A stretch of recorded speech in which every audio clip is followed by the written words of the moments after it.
बिस्मिल्लाहिर्रहमानिर्रहीम। अस्सलाम वालेकुम। उम्मीद है आपने मेरी पिछली दोनों वीडियोस देख ली होंगी। नहीं देखी तो वो देख लें, क्योंकि आपको बीमारी का पूरा पता होगा तो फिर आपके लिए इलाज भी ज़्यादा बेहतर रहेगा। अब बारी है नुस्ख़ों की। अद्वियात कैसे बनानी है, सादा सा नुस्ख़ा जो बआसानी बनाया जा सकता है, मैं आपको कोशिश करूँगा वो बताऊँ।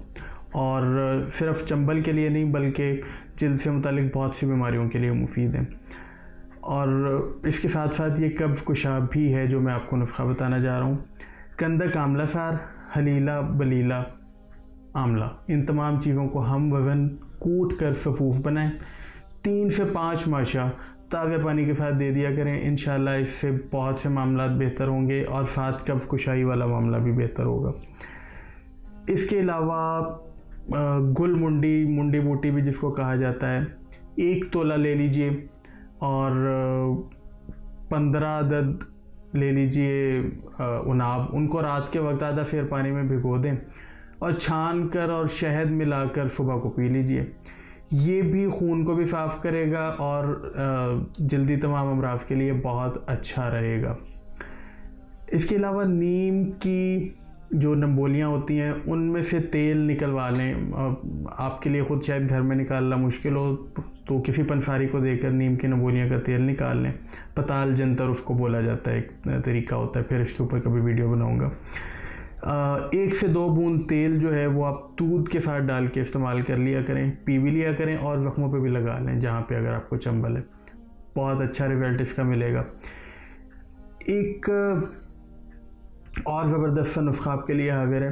कत्था ले लीजिए, सुर्ख रंग का, काले मिर्च जिसको फिलफिल गर्द भी कहा जाता है वो ले लें, नीला थोता और बकरी की ऊन, जो बकरी के बाल होते हैं उसकी जो है, इन तमाम चीज़ों को उसको जला कर राख कर लीजिए। इन तमाम चीज़ों को हम वज़न लेकर अच्छी तरह पीस कर मिला लें।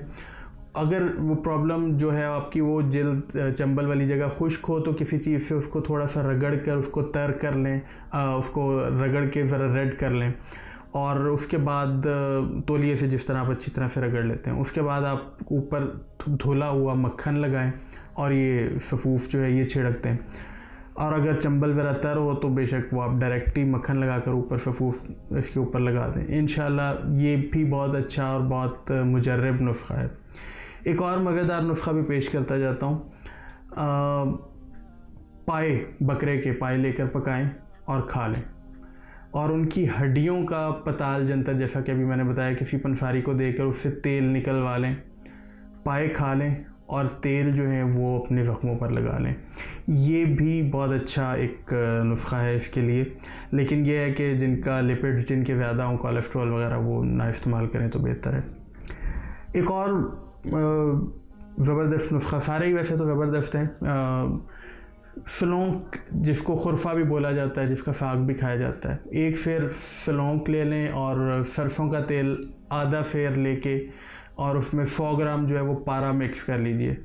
सलौंक जो है उसको मिट्टी के कूंडे में खूब रगड़ें, फिर थोड़ा सा तेल मिलाकर खूब रगड़ें, फिर उसके बाद उसको किसी लोहे के बर्तन में डालकर पारा उसमें थोड़ा थोड़ा करके शामिल करें और थोड़ा थोड़ा तेल डालकर उसको फिर से रगड़ते रहें। और ये तेल आप जो है वो जाए माउफ पर लगाएं अपनी जहाँ पे आपको चंबल है। दवा तैयार है, बेहतरीन। ये भी बहुत अच्छा रिजल्ट है। ये मैं आपको बताऊंगा कि मैं आपको क्यों कह रहा हूँ कि बहुत अच्छे रिजल्ट है। इसके अलावा एक और चीज़, सरसों का तेल आप ले लीजिए कोई 50 ml के करीब और 1 गांठ हल्दी की लेकर उसमें जला लें, मतलब इतनी जितनी हाथ में आ जाती है थोड़ी सी। इसमें उसको जला के इसमें फिर जो है वो कोई तकरीबन 2 रत्ती के करीब इसमें तूतिया इसमें शामिल कर लें और इसको अच्छी तरह से पीस लीजिए, ग्राइंड कर लीजिए। मरहम तैयार है, बेहतरीन मरहम है ये भी। और ये भी आप चंबल वगैरह के लिए आप कहीं भी जिस्म पे जो है वो आपको किसी भी किस्म की चंबल हो उसके अंदर आप इस्तेमाल कर सकते हैं। इसके अलावा एक और नुस्ख़ा ज़हन में आ रहा है, अजवाइन जो होती है देसी, वो ले लीजिए 100 ग्राम। शीरे मदार, जो मदार का दूध होता है, ये आप 200 ग्राम ले लें, आक जिसको बोला जाता है।